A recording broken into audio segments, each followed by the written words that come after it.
like a boss.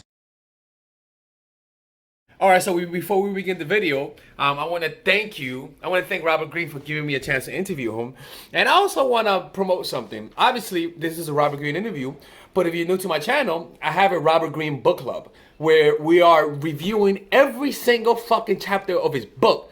In each chapter, we take like 1 hour per chapter. And I teach you guys how to apply it. Like the laws of using symbolism or the art of seduction, the different kinds of seducers, the charismatic. We break it down in a way that you guys can apply it. So go check it out. And also, I'll be having a seminar in the United States. I have seminars coming up, so go check the description down below if I'm gonna be doing a seminar. The seminar that I'm gonna be doing is gonna be about what is it? About having healthy relationships. So go check it out. It's gonna be really good.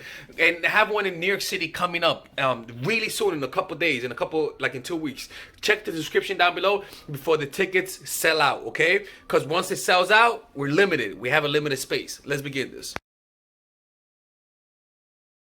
Now look, Robert, like I remember I took shrooms one time and then I listened to your chapter on death denial. I like to listen to your books when I'm on shrooms, especially the guy who you hired to read the laws of human nature sounds like God is talking. It is, it is something beyond belief. And I remember I took no, I didn't. I first took I took a strong dose of edibles, right? And I was just tripping because I took too much, and I was avoiding that chapter of death denial. And I promise you, Robert, that chapter, most people don't read that chapter. I'm just letting you know. Most people do not read that chapter. I wasn't gonna read it, but then it was late at night, and then all I heard was death denial, and I was like, oh fuck, not this chapter. But Robert, the two chapters that really changed me was first of all the one about Martin Luther King. That story, man. Oh my God, that man, I grew so much respect for Martin Luther King. It's crazy. And the one on death, man, like, so talk about it, because I know you're writing a book, Robert. I know you are about the sublime. Okay, don't be slick.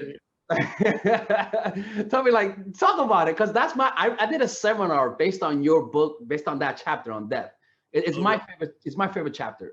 I'm very happy to hear that. Yeah, it's my favorite chapter, man. Well, it's very important to me on several levels because I've always been someone who's been sort of obsessed with death, and I'm obviously afraid of it, but I've had to deal with it my whole life. Mm-hmm. And I think people who tend to be a little bit sensitive, like I admit that I am, generally have a kind of avoidant relationship to death and its reality. But on the other hand, I'm an extremely realistic, pragmatic person. And I'm aware constantly every day that my life is limited. And what happened is I wrote that chapter that you're talking about. And then 2 months later, I came this close to dying myself, right? I had a stroke, which I'm still suffering from. And my wife was in the car and she got me to pull over. I was driving. Oh my God. And if I was alone, because I'm often alone, I'm often swimming or hiking, I wouldn't be here. Thank God. So the reality of what I wrote in that chapter suddenly became very real. And the idea is that this is the ultimate reality facing all of us. We can argue about everything, about politics, about art, about what we like, what we hate, but nobody can argue about death, right? It's the end. We're all facing it. Okay. And if you're spending your life avoiding the thought, because it's not a great thought, I admit, you're going to pay a price for it.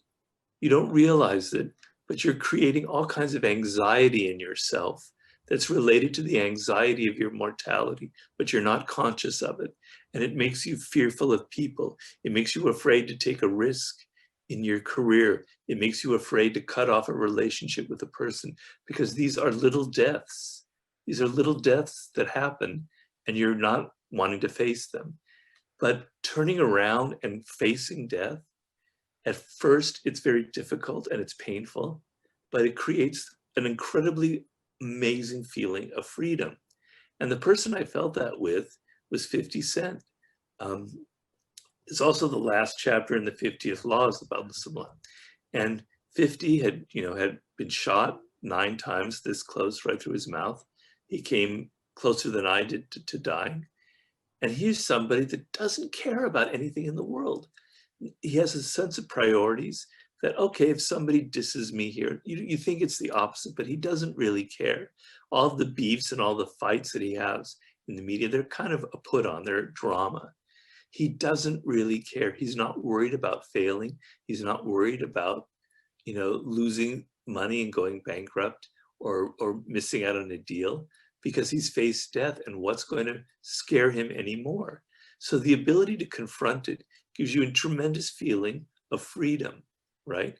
But the other thing is, your days are numbered. I'm sorry to say, you're younger than me, Alexis, but you could die tomorrow. Yeah. You could be hit by a double-decker bus in London, or you could get COVID. You think when you're young that you have endless vistas of time, but it's not true. So the relationship to your mortality, we're thinking about it every day, gives you energy, a sense of urgency. I know when I came back from the hospital and I was still in a wheelchair, I was in a bed, just seeing the sky, seeing life outside, seeing my garden. Wow, man, I'm looking at it through a much different eyes, because it almost gone.